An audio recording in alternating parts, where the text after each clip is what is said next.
연약한 자를 어떻게 라는 제목으로 이 시간과 또 수요일 저녁과 또 다음 주일까지 연속해서 말씀을 전하도록 하겠습니다.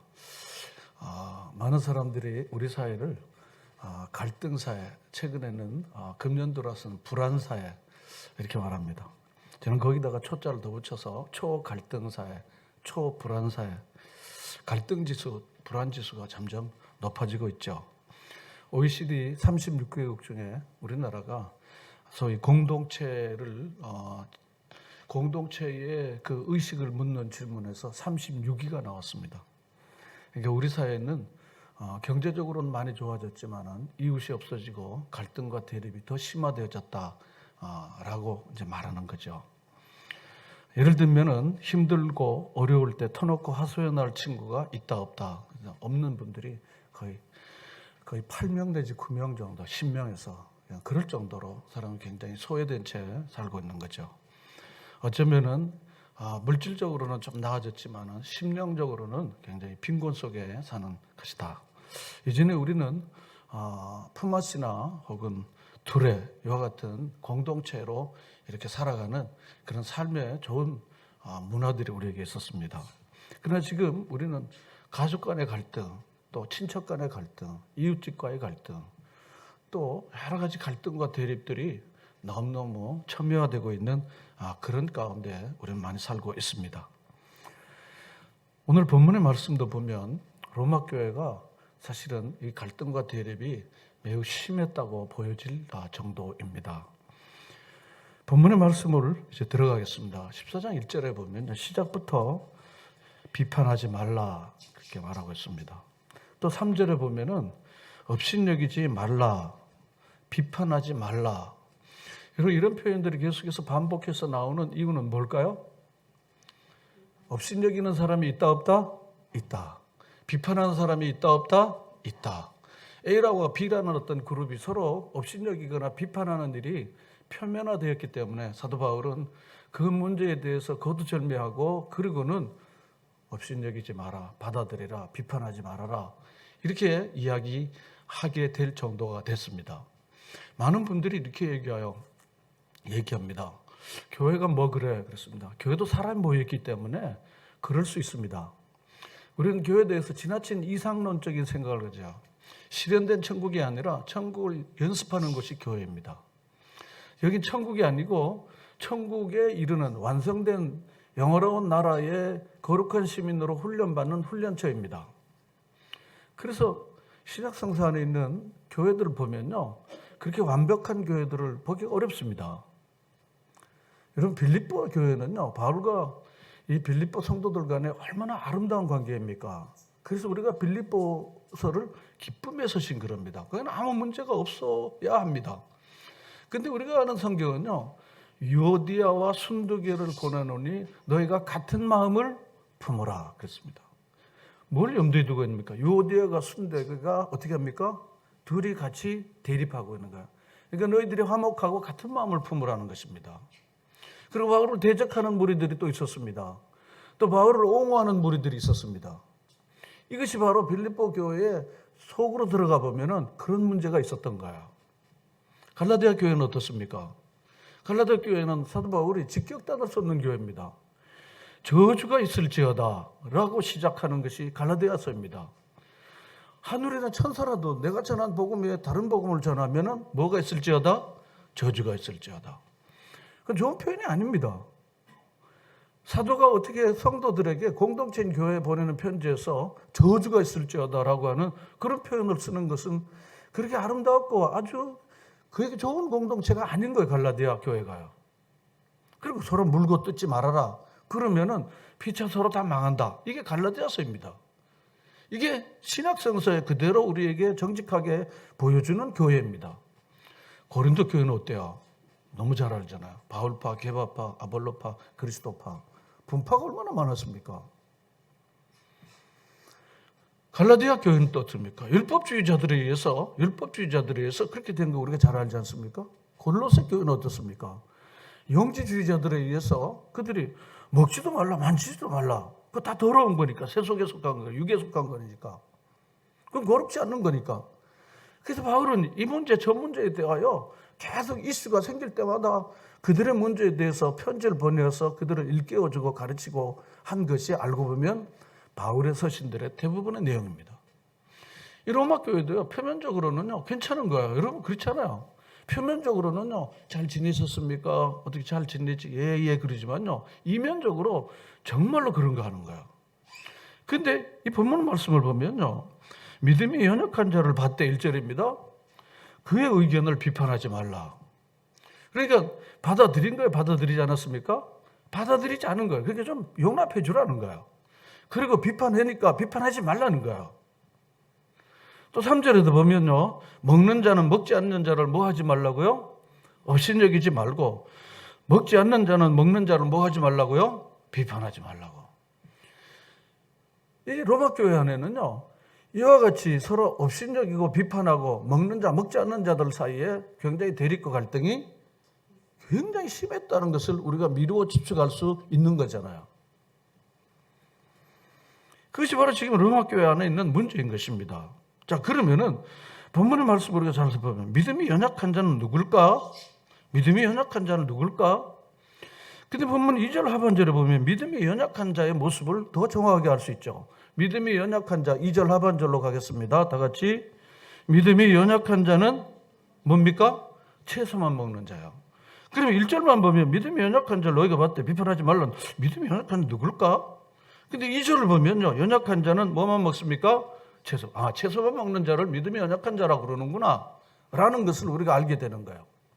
믿음이 연약한 자는 채소만 먹습니다.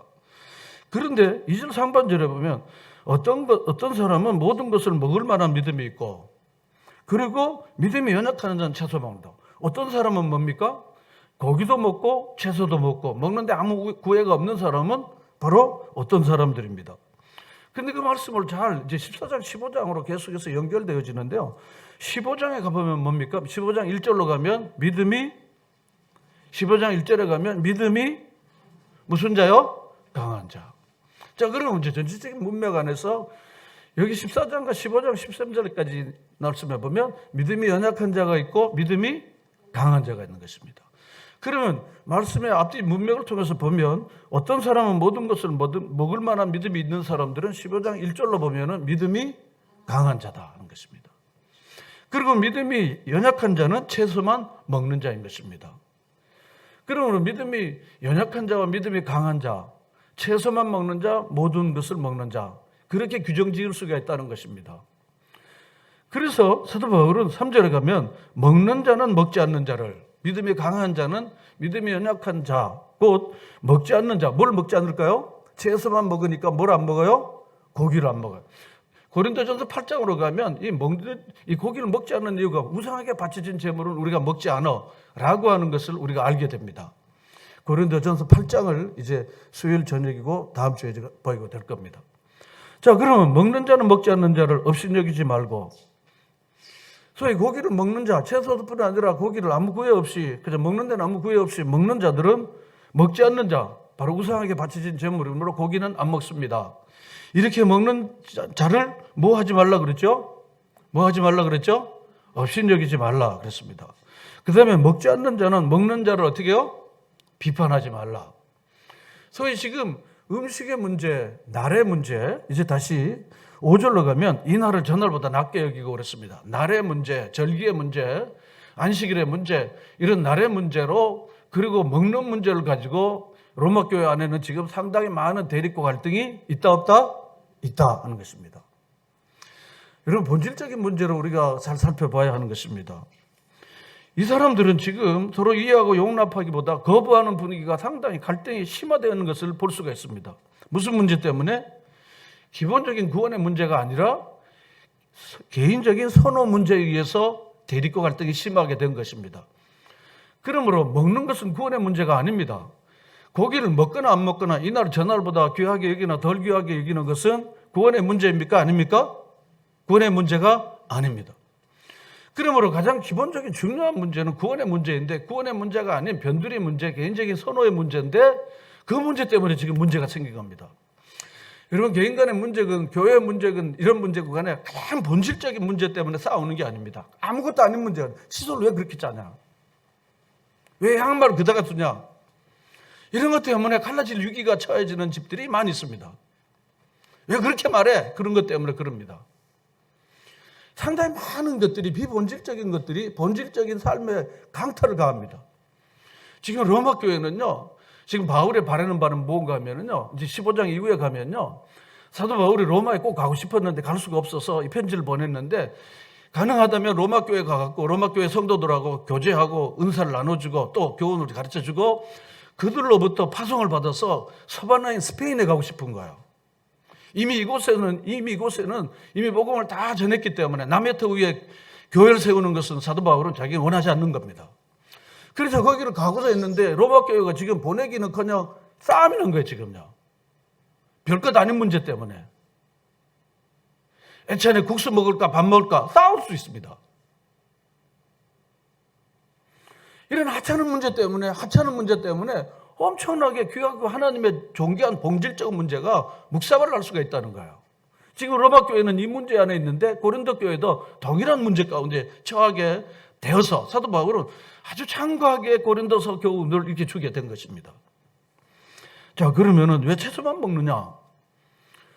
채소만 먹느냐? 레위기 11장이나 신명기 14장에 보면요, 로마 교회 안에 소위 이전에 유대교 신자였던 사람들 중에 개종해서 그리스도인이 된 사람이 있습니다. 이 사람들을 갖다가 유대적 배경을 갖는 그리스도인이라 이렇게 말합니다. 자, 여기를 보시고요. 유대적 배경을 갖는 그리스도인입니다. 그래서 유대 그리스도인이라 이렇게 말합니다. 근데 이 사람들은요, 모세 하면 깜빡 죽는 거거든요. 그래서 모세의 전통을 어떻게 버릴 수 있냐 이 말이에요. 자기는 그리스도인이 돼도 모세의 전통은 절대로 버릴 수가 없다는 거예요. 마치 이건요, 아주 조상 숭배를 열심히 하고 제사를 열심히 지른 분이 세례를 받고 예수를 믿었는데 어떻게 조상 제사를 그만둘 수 있냐 이 말이지. 그걸 버리는 거는 내가 조상을 버리고 조상을 모독하는 건데, 그러면서 이 조상 제사는 아무리 하나님을 믿어도 나는 버릴 수가 없다. 동일한 맥락인 것입니다. 그래서 우상이고 뭐고 간에 나는 조상 제사를 꼭 지켜야 된다. 이렇게 말하는 사람들과 거의 같은 맥락인 거예요. 유대인들은 오랫동안 이 모세 율법이 자기의 민족의 자존심이었고, 그리고 민족의 단일을 만들어 놓고 자기 민족의 가장 큰 어른이고 이 모세 율법입니다. 그런데 어느 날 예수를 믿었는데 이 모세 율법을 버릴 수가 없으니까 바로 이 정결 예법을 자기는 꼭 지켜야 되겠다는 거야. 그것이 바로 지금 이 문제인 거야. 채소만 먹는 거야. 고기를 우상의 제물로 바쳐진 고기 같은 거 먹으면 안 된다는 거죠. 다니엘서가 조금 이해에 도움이 됩니다. 다니엘이 채소만 먹었습니다. 그래서 안색이 고기를 먹은 사람보다 더 좋게 됐다는 걸 다니엘서에 우리가 알고 있지 않습니까? 그래서 유대적 그리스도인들은요, 율법을 지켜야 하고 날도 지켜야 하고 뭐도 지켜야 하고 뭘 하지 말아야 되고 하는 소위 이 율법의 규정들에 대하여 계속해서 아주 신주단체 모시듯이 하나님 말씀처럼 간 여긴 거예요. 그러니까 절대로 나는 그걸 못 먹습니다. 딱 그렇게 하는 거예요. 로마 교회 안에. 그러니까 그것에 붙들려 있는 사람들을 바라보고 있던 소위 이방인 헬라파 이 그리스도인들은 어떻게 생각했는가 하면, 저 사람은 아직도 예수 그리스도로 말미암아 믿음으로 구원 얻은 사람이 어찌 저 모양이야, 이렇게 되는 거야. 이렇게 해갖고 지금 유대파 그리스도인들과 헬라파 그리스도인들 사이에 지금 이와 같은 갈등과 대립이 표면화된 거예요. 다시 말씀드립니다. 그러므로 믿음이 연약한 채소만 먹는 사람들을 용납해라. 그의 의견을 비판하지 마라. 먹는 자는 먹지 않는 자를 업신여기지 말고 먹지 않는 자는 먹는 자를 비판하지 말아라. 이렇게 하는. 왜냐하면 서로 대립하니까요. 근데 우리가 분명히 본질적인 문제를 우리가 이해해야 될 필요가 있는데 무엇인가 하면요, 여기 믿음이 연약한 자인 유대 그리스도인들은 행위로 구원받지 못한다는 복음의 핵심을 놓치고 우유부단하고 망설임으로 가득 찬 사람인가. 아니, 모세 율법을 지켜야 될 텐데, 아니 저 사람은 안 지키잖아. 아니 나는 계속 했는데 이거 나 잘못한 거 아니야 하고 두리번거리고 우유부단하고 그러는 사람들을 말하는 겁니다. 대부분 많은 사람들은요, 자기가 믿는 바 확신을 따라 하지 않고 아무개가 하니까 나도 그렇게 해야 되겠다, 아무개가 안 하니까 나도 하지 말아야 되겠다, 이런 우유부단함이 사람들에게는 환경의 영향을 받기 때문에 상당히 많이 그럴 경향이 있습니다. 사실 그리스도인들은요, 이미 의롭다함을 받는 것이 율법의 행위로 되지 않고 믿음으로 된다는 것을 우리는 이미 로마서나 갈라디아서 3장 28절을 통해서도 우리가 분명히 아는 거예요.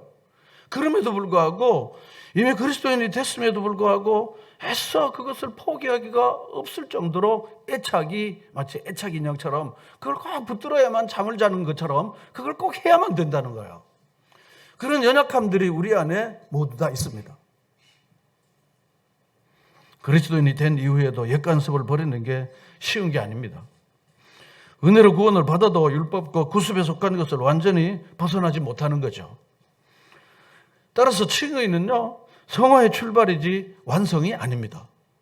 우리 예수 믿고 구원받으면 이제 거룩한 하나님의 백성으로 막 걸음마를 뛰는 거지 그게 전부가 아닙니다. 그래서 여기 본문의 말씀에 보면요, 비판하지 말라고 그러고 3절 하반절에 보면요, 그 이유를 뭐라고 그랬습니까? 3절 하반절에 보면 이는 하나님이 그를 어떻게 해요? 받으셨다. 이 그를 하는 거는요, 사실 단수로 되어 있지만은 문맥상으로 복수입니다. 그들을 받으셨다. 먹지 않는 자도 받아들였고 먹는 자도 받아들였다. 받아들였다보다는요, 용납하셨다는 게 더 좋은 표현입니다. 그런데 본문 여기 1절에 보면 이 받다라는 동사가 있습니다. 받다. 이게 용납하다라고 하는 것입니다. 그런데 이 용납하다는 뜻이 굉장히 중요한 의미를 갖고 있어요. 무슨 의미인가 하면요, 빌레몬이 오네시모에게 이 탈출한 노예였던 오네시모를요, 잘 환대해주고 용납해주라고 부탁을 했습니다. 근데 사실은 이 오네시모는요, 주인 빌레몬의 돈을 훔쳐갖고 주인에게 해를 많이 끼치고 탈출한 노예가 오네시모이잖아요. 빌레몬 수에서 잘 나오지 않습니까? 근데 바울을 만나서 회심하고 바울의 동력자가 되고 전에는 무익한 자가 이제는 유익한 자가 됐다고 바울은 그렇게 확증하고는 다시 옛 주인인 빌레몬에게 보내면서 이 편지와 함께 오네시모를 보낼 테니까 동력자로 여기고 잘 환대해 주라 했습니다. 지금 여기 본문의 1절에 있는 받대라고 하는 이 용납하대는 바로 여기서 쓴 동사가 같은 동사를 쓰고 있다는 거죠. 사도행전 28장에 보면요, 사도 바울이 로마로 가는 배를 타고 가는 그 배가 파손됐습니다. 그런데 멜레드라는 섬에 부득이 거기에 머무를 수밖에 없었는데 그 섬에 있는 원주민들과 그 주장들이요, 바알과 일행들을요, 외부 침입자인데도 불구하고 원주민들에게 외부 사람은 침입자고 공격자인데도 불구하고 굉장히 환대를 해줬습니다. 사도행전 28장이 잘 나오는데 거기에 환대했다는 그 동사가 오늘 여기 본문 1절에 나와 있는 받대라는 동사와 동일 동사를 쓰고 있다는 거예요. 셋째로 보아스가 룻을 자신의 교제권 안에 받아들이고 배려하고 환대해 준 것을 말할 때 쓰는 동사와 동일한 동사를 쓰고 있다는 거예요. 뭘 말하는 것입니까? 믿음이 연약한 자를 너희가 받대하는 건 수동적으로 받는 게 아니라 그들을 잘 환대해주고 환영해주고 그들을 잘 배려해주라고 하는 것입니다. 정말 어려운 일이에요. 제가 이 자료를 보면서요, 깜짝 놀랐습니다. 한참 멀었구나 하는 거야. 한참 멀었구나 하는 거야. 우리와 생각을 달리하고 우리와 태도와 우리와 행동을 달리하는 사람들에 대하여 그냥 이렇게 소극적으로 받아들인 게 아니라 그들을 그렇게 잘 해주라는 거죠. 멜레드 섬의 주장들처럼요. 또 뿐만 아니라 빌레몬에게 오네시모에게 말했듯이 또 뿐만 아니라 이 보아스에게 룻을 잘 이렇게 했던 것처럼 그렇게 하라는 거예요. 큰 도전을 받았습니다. 야, 이렇게 해야 되겠구나. 이렇게 하는 것이 이게 말씀에 순종하는 것이구나 라는 생각을 하게 되었습니다. 사실 우리가 가만히 살펴보면요, 나와 다르지 틀린 건 아니라는 것을 우리가 알면서도요, 틀리면은 그냥 나쁜 놈이고 나쁜 사람이고 그리고 못된 사람이고 저 사람은 아주 틀린 사람으로 여기는 습성이 우리에게 있습니다. 제가 가만히 생각해 봤죠. 우리는 유니폼 문화였습니다. 다양한 민족과 다양한 인종과 다양한 문화가 우리에게는 익숙치 않습니다. 단일 민족, 단일 문화, 단일 언어, 세계적으로 유일합니다. 지금 이제 다민족들이 다 오지만요, 그래도 주류는 바로 우리입니다. 그러니까 다른 문화와 다른 인종과 다른 언어에 대해서 우리는 익숙치 않습니다. 더군다나 우리는 군대라는 게 있습니다. 유니폼 군대. 유교라는 게 있습니다. 유니폼. 장류, 유서, 이 계급 문화가 바로 이 유교 문화인데 그 유교 문화와 함께 군대 문화가 우리의 문화의 근간을 가지고 있습니다. 지금 많이 깨진 거지만은 그러니까 나와 다른데 그 다른 게 아니고 틀린 겁니다. 틀린 겁니다. 유니폼이라는 그렇지 않습니까? 군복이 딱 정형화된 옷을 딱 입는 것이죠. 그 딱 입을지 다른 옷 입으면 안 되는 거예요. 제가 고등학교 3학년 때요. 우리 친구가 이제 졸업할 게 얼마 안 남았다고 머리를 이만큼 길렀다가요. 이가 부러질 정도로 귀사대기를 맞았어요. 머리 이렇게 길렀다고요. 얼마나 많이 맞았는지 몰라. 그냥 빡 해갖고 막 발로 차고 막 그랬단 말이죠. 그러니까 규격에서 벗어나기만 하면 그건 아주 처벌이 그냥 오는 거예요. 그러니까 우리가 알게 모르게 그런 어떤 유니폼 문화를 딱 받았기 때문에 자기가 정형화된 어떤 문화, 자기가 가지고 있는 틀을 벗어나면은 저건 좀 다르지라고 생각하지 않고는 저놈 틀린 놈이야. 이렇게 하는 거예요. 지금 이 유대 사람들과 헬라 사람들 사이의 반목과 대립과 갈등이 바로 그와 같은 모습으로 지금 가지고 있다는 거예요. 그럼 굉장히 놀라운 사실이 있습니다. 이게 3절에 보면요. 업신여기지 말고 비판하지 말라. 왜 그렇습니까? 이는 하는 것. 왜 그런 겁니다. 3절 하반절에 왜 그렇습니까? 하나님이 그들을 받아주셨다는 것입니다. 하나님이 그를 받아주셨다. 먹는 자도 받아들였고 먹지 않는 자도 받아들였는데 네가 왜 이런 겁니다. 네가 왜 갖다 붙다야. 네가 받아줬는데 네가 왜 그러냐면 그렇지. 먹는 자도 받아주고 먹지 않는 자도 내가 받아줬는데. 그러면서 4절에 보충 설명을 합니다. 남의 하인, 로마 시대에는요 노예제사였기 때문에 남의 하인이 노예가 항상 있었습니다. 하인을 비판하는 너가 누구냐? 하인을 비판할 권한은요 누구에게 있습니까? 하인의 주인만 있는 거야. 주인만 있는 겁니다. 살리고 죽이는 생사의 여탈권이 누구에게 있습니까? 주인에게 있는 거야. 근데 주인도 아닌 사람이 뭘 갖다 붙어 할 게 없다는 거죠. 그가 서 있는 것이 넘어지는 것이 다 자기 주인에게 있다는 것입니다. 자기 주인에게 있는 것입니다. 그리고 또 세우는 것도 주인이 세우는 것인데 본문역이 4절에 그런 겁니다. 그러므로 먹는 자의 주인도 우리 주님이시고 먹지 않는 자의 주인도 우리 주님이시고 그러므로 혹 이 사람들이 잘못돼도 세울 자는 누구이십니까? 주님이시라는 거야. 마치 노예를 세울 권세도 있는 것처럼요. 주님이 용납했으므로 너희도 어떻게 하라고요? 용납하라. 거기서 본질적인 게 뭡니까? 우리의 형편없는 모습들을 고치고 우리를 받아준 게 아니라 이 모습 이대로 주님이 우리를 어떻게 해요? 용납해 주신 거야. 못된 거 그대로요. 성질 있는 거 그대로요. 그리고 옛날 아주 죄된 것들 그대로 있지만요. 주님이 너 그거 고치고 와라. 너 그거 고치고 주님이 와봐라. 그래야 너 내 자녀 된다. 여러분 그렇습니까? 그렇게 된 게 아니에요. 다. 이 모습 이대로 주님이 우리를 용납해 주신 거거든요. 그래서 용납을 받은 우리는 누군가를 자꾸 업신여기고 비판하는 것은 옳지 않다는 것입니다. 여러분 이해가 되십니까? 바로 그런 겁니다. 그래서 5절에 보면요. 하나 더 붙여갖고요. 날들을 이야기합니다. 이날이 저날보다 낫게 여기고 그렇습니다. 왜냐하면 안식일과 또 이런 절기들이 있는데 그날은 아주 거룩한 날이고 다른 날은 아무것도 아닌 날이다. 또 다른 사람들은 다 거룩한 날이지 어떻게 그날만 그 날이냐. 이렇게 5절에 보면 이날은 저날보다 낫게 여기고 어떤 사람은 모든 날을 각해 여긴다니 이렇게 또 문제가 또 생기는 거거든요.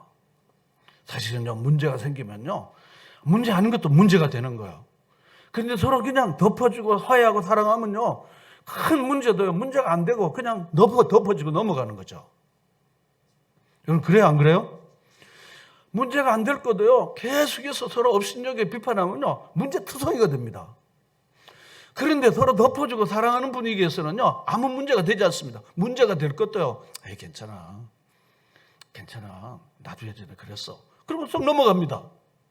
그래서 공동체의 가족의 성숙함은요 문제가 안 되고 문제가 문제거리가 되느냐가 가족의 성숙한 교회의 성숙함의 표준은 거기에 있는 것입니다. 그래서 여기 본문에 보면요 6절 이하에 가면요 날과 먹는 것을 같이 얹어놨습니다. 나를 중히 여기는 자도 주를 위하여 중하게 여기고 먹는 자도 주를 위하여 먹으니 그랬습니다. 먹는 문제로서 이제 나라의 문제까지 같이 엎쳐서 이제 같이 합쳐서 이렇게 이야기를 하는 거예요. 근데 본문 여기 6절, 7절, 8절에 보면요. 먹는 자도 안 먹는 자도 주를 요하면 그 문제 없다는 거예요. 이 나라를 주께 여기고 저 나라를 주께 여겨도 주를 요한 것이라면은 왜 네가 뭐 문제냐 이 말이지. 각각 마음에 정하는 것이니까. 이해가 되십니까? 이런 말씀을 들을 때요. 이해가 되고 은혜가 돼야 되는 것입니다. 이해가 잘 안 되고 은혜가 되면 예배당 바깥에 나가면서 은혜는 그냥 쓰레기통으로 가는 거죠. 말씀을 제대로 잘 이해하고 이해의 터 위에 여러분의 지성의 터 위에 영성이 잘 세워지기를 축원합니다. 만약 그러지 않으면은요, 왔다가 가면서 나 내버리고 그리고 옛사람으로 또 사는 거죠. 본문에 그런 거야.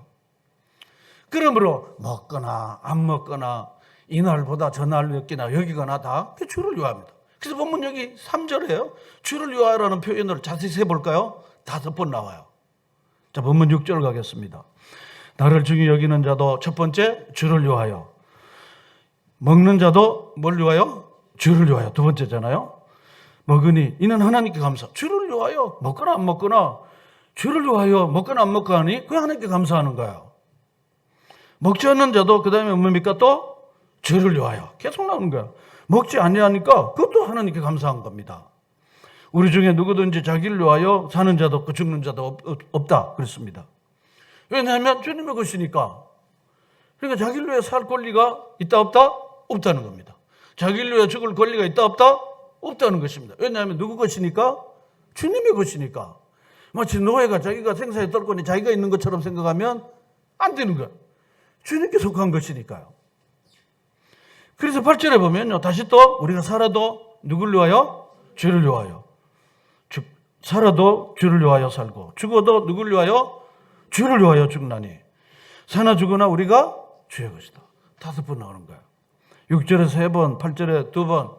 그래서 결국은 뭡니까? 먹거나 안 먹거나 이날 저날 여기거나 그것이 주를 위하고 있는 것이고 그 하나님께 감사한 것이면은 네가 뭐 갖다 붙다 할 게 아니라는 거예요. 갖다 붙다 하는 게 아니라는 것입니다. 그래서 우리가 주를 위하여 살다가 죽고 그렇게 하는 것이기 때문에 먹는 것이나 안 먹는 것이나 이날이나 저날 이런 문제 가지고 너희가 다투어야 할 필요가 있다 없다? 없다는 것입니다. 이런 사소하게 생각되는 문제들 때문에 여러분의 에너지를 절대로 쏟지 않는 여러분이 되시기를 바랍니다. 하나님 나라는 먹고 마시는 데 있지 않다고. 여기 본문 말씀에 이제 다음에 볼 말씀인데 17절에 보면 하나님 나라는 먹는 것과 17절을 보겠습니다. 먹는 것과 마시는 것이 아니라는 거예요. 한번 따라합시다. 뭘 먹으면 어떤가? 뭘 먹으면 어떻게 되는 거예요? 건강이 중요하죠.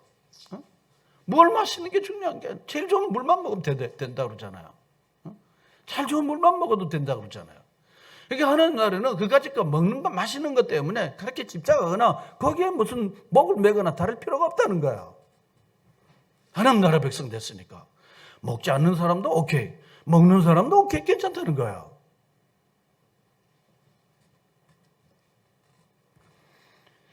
그러므로 본문 9절을 보면요.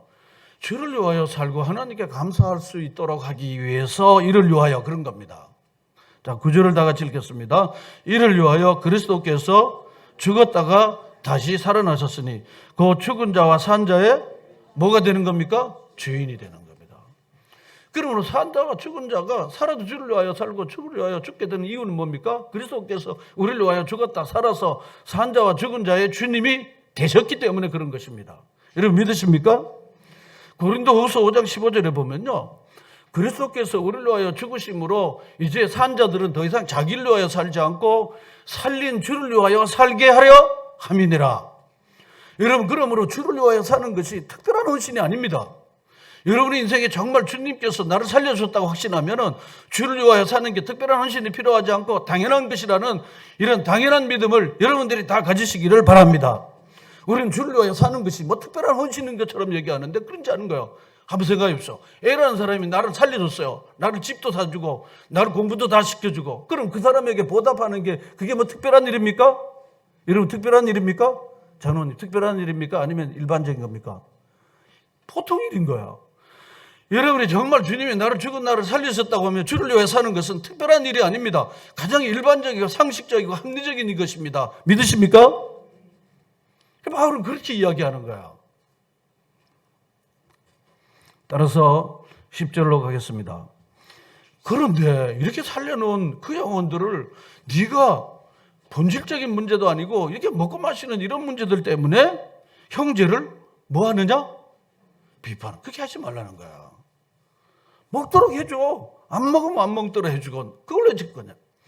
제가 말씀을 준비하면서요, 쭉 생각해보면 제가 이렇게 가만히 보면요, 본질적인 데 대한 에너지는 좀 덜 들이고요, 비본질적인 것에 특히 남의 일에 관여를 우리 한국 사람들은 많이 해요. 그 사람 왜 그 집에서 살아? 왜 그 사람 그 옷 입어? 그 사람 화장은 왜 그래? 그 사람 신은 뭐 신었어? 뭐 이런 생각이 자꾸 이렇게 많은 거예요. 옛날 저희 아버지가 속회를 인도하는데요, 속회 끝나고 나서 문제가 생긴다는 거야. 남의 흉을 자꾸 보니까 속회 끝나고 그때 문제가 생긴다는 거야. 저는 아무것도 몰랐죠. 속회 끝나고 아멘 하고는 간식 먹으면서 그 다음 남의 흉 본다는 거야. 여러분, 하나님께서 주신 영혼들을 정말 사랑하고 세우는 일이 여러분에게 최고의 기쁜 일로 여기시기를 축원합니다. 그러므로 내 형제를 비판하느냐? 형제를 왜 그렇게 비판하냐? 내가 살린 형제인데 네가 그 비판하다가 형제를 죽이겠다야. 이제 본문에 계속해서 나오는 거야. 내가 살린 형제를 음식 문제로 그 사람 죽여버리면, 그 사람 망하게 해버리면 이게 보통 문제가 아닌데 그런 거야. 내가 내 형제를 비판하냐? 어찌하여 내 형제를 업신여기느냐? 우리가 다 어디 앞에 서게 될 것입니까? 어디에 섭니까? 하나님의 심판대 앞에 서는 거야. 네가 업신여기고 비판한 거를 그 심판대 앞에서 그대로 다 녹화가 돼서 나올 판인데 네가 다 심판을 받게 된다는 거야. 용납해야 할 이유가 뭡니까? 주님이 용납하셨기 때문에. 용납해야 할 두 번째 이유가 무엇입니까? 주님이 살려주는데 니들이 그 문제 가지고 큰일 나겠다. 그런 것입니다. 큰일 나겠다. 그러고 나중에 심판대 앞에 서게 되는 거야. 심판대 앞에 설 뿐 아니라 12절을 보면 뭡니까? 이러므로 우리 각 사람이 자기 일을 하나님께 어떻게 해요? 다 알아야 된다는 거야. 선악과는 행한 대로 심판하시니까요. 우리가 몰랐던 일도 주 앞에 나갔을 때 주님께서 반드시 심판하신다는 거예요. 그리고 그 앞에 직고한다는 거예요. 직접 고하게 된다는 거죠. 무슨 말씀이에요? 무슨 말씀이에요? 그러므로 이제 다음 시간에 할 얘기지만요, 13절로 가겠습니다. 그런즉 그러므로 우리가 다시는 서로 뭘 하지 말라고요? 비판하지 말라. 예수님께서 마태복음 7장의 말씀, 비판하지 말라. 비판을 받지 않냐 그러면 너희가 뭐 하지 말라? 비판하지. 비판하는 비판으로 네가 그 비판을 받게 된다는 거야. 그러므로 다시는 서로 비판하지 말고, 그리고 도리어 뭘 합니까? 부딪힐 것이나 거칠 것을 형제 앞에 두지 아니하도록 주의하라. 형제가 걸려서 넘어질 수 있는 거침돌 장애물을 두지 말라는 거야. 그것 때문에 형제가 하나님 앞에 나오는데 방해가 된다면 그걸 치워라는 거야. 형제가 하나님 앞에 나와 헌신하는데 너 그것 때문에 방해가 됐거든. 그걸 치우라는 거야. 장애물을 놓고 계속해서 거기로 달려가라 그러면 되겠어요? 장애물에 넘어질 건데.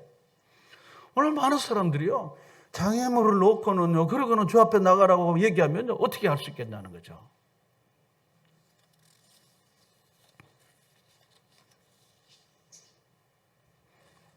우리는 먹는 것이나 나를 지키는 것 같은 구원과 아무 관계없는 문제들에 대해서 지나친 열정과 사랑을 가지고 있지 않습니까? 그런 의해서 우리가 근거 없는 위로도 받고 많은 상처도 아픔도 거리낌도 갖게 되는 거 아닙니까? 저는 지난 다니엘 기도 때도요, 정말 날라리 같이 보이는 그런 문화선교사인 박강식 선교사를 보면서 저는 아주 굉장히 아주 놀라운 쇼크를 받았어요. 뭐 이만큼까지 긴 거예요. 여러분, 제가 날라리가 아닙니다 하고 막 그러는 거예요. 사람들이 자기를 날라리로 보니까. 그런데 그의 메시지를 계속 들으면서요, 저는 한편으로 회개하고 사람을 외모로 보면 안 되겠구나 생각하군요. 저렇게 신령한 선교사가 있다니, 정말 저렇게 신령한 선교사가 있다니. 그래, 그 연주를 통해서 세계적으로 유명한 그런 연주가로 활동하지만요, 하나님의 영광 외에는 아무런 욕망이나 아무런 자기 자신의 희망, 바라는 야망이 없는 거야. 야, 어떻게 저럴 수 있을까? 하나님은 사람을 외모로 보시지 않고 중심을 보신다는데 중심으로 봐야 되겠구나 하는 생각을 저는 갖게 됐습니다. 우리가 갖고 있는 생각은 단지 생각일 뿐 모든 판단의 표준이 되어서는 안 되고 될 수도 없습니다. 진정한 사랑은 자기 판단보다 타인에 대하여 더 배려하고 경청하고 들어주고 세워주는 것입니다. 고린도전서 8장과 9장, 10장 이제 다음 시간에 제가 바로 그걸 이야기하는 거죠. 여러분, 이웃들이 여러분을 바라보면서 저 사람은 참 믿음의 사람이고 크리스찬이라고 인정해 줄 수 있을까요? 여러분, 크리스찬이라고 단어 속에는 그리스도라는 단어가 숨어 있잖아요. 크리스찬이란 말은요. 크리스찬의 원래 뜻은 작은 그리스도, 리틀 크라이스트라고 하는 그런 뜻입니다. 제가 지난 시간에 말씀드린 것처럼 북한 대사관 직원의 행동이 북한을 대표하듯이 그리스도인이 된 우리 모두가 우리 행동이 그리스도를 대표하는 것입니다. 유명한 알렉산더 대왕이 거느리고 있던 그 부하 가운데 알렉산더 대왕과 똑같은 이름을 가진 그 부하가 있었습니다. 그런데 그 부하가 알렉산더 행동이 그 부하인 그 알렉산더의 행동이 너무 형편없고 아주 망나는 짓을 하고 있다는 것을 알렉산더 대제가 들었습니다. 그러고는 알렉산더의 이름 가문을 짓밟고 있다는 소문이 들렸기 때문에 어느 야밤에 알렉산더 대제가 이 졸병인 이 부하인 엉망진창으로 생활하는 이 알렉산더의 그 막사를 찾아갔습니다. 그날도 술에 만취해갖고 떨어져 있고 알렉산더 대제가 왔다는 소식을 듣고는 뻘떡 일어나서 충성했겠죠. 대왕은 내 이름이 알렉산더냐? 그랬더니 네, 그렇습니다. 딱 그렇게 했답니다. 대장이 내 행동이 고약해서 알렉산더라는 이름을 먹칠하고 있다는 소문을 들었는데 내가 이 자리에서 두 가지로 명령한다. 첫째, 내 이름을 바꿔라. 왜냐하면 내 이름 때문에 내 이름이 욕을 먹기 때문이다. 둘째, 그러나 이름을 바꾸기 싫거든 내 삶을 바꿔라. 오늘 그리스도인으로서 주님을 대표하지 못하는 말과 행동을 할 때 주님께서 똑같은 명령을 하시지 않을까요? 내가 크리스찬인가? 내가 크리스찬이라는 간판을 떼든지 아니면 내 삶을 바꾸든지 하나님의 일을 굉장히 큰 일로 생각한다고 생각하면 그건 오산입니다. 스몰입니다. 작은 것입니다. 작은 말과 행동에서 우리가 그리스도인으로서 우리의 삶의 진정한 모습을 드러내는 것입니다. 여러분, 만나는 형제 자매들을 부지런히 세워주십시오. 비판하거나 혹은 업신여기는 일보다는 세워주고 격려하십시오. 지금은 많이 어렵습니다. 주변에 많은 사람들을 만나고 하면 힘들고 어렵다는 얘기밖에 없습니다. 이런 때 우리까지 그들에게 어려움을 짊어주어서는 되는 게 아니라고 우리가 생각할 수 있지 않습니까? 그러므로 하나님이 기뻐하시는 참 삶이 무엇인지를 오늘 이 말씀을 통해서 여러분이 답을 찾았으리라고 생각합니다. 주께서 원하시는 기뻐하시는 삶을 살기 위해서 우리에게 하나님께서 은혜와 많은 복을 주셨습니다. 그러므로 넘어지게 하는 자가 아니라 세우는 자, 일으키는 자로서 여러분들이 사셔서 많은 사람들을 그리스도에게 인도하고 그리스도를 드러내는 믿음의 사람으로 살아가는 여러분 모두가 되시기를 주의 이름으로 축원합니다. 기도하겠습니다. 할렐루야. 좋으신 하나님 아버지, 교회가 주님 교회여야 하고 교회에서 하나님은 하나님이어야 하고 세상 속에 그리스도인은 그리스도인여야만 하는데 하나님 아버지, 우리가 그리하지 못한 것을 회개합니다.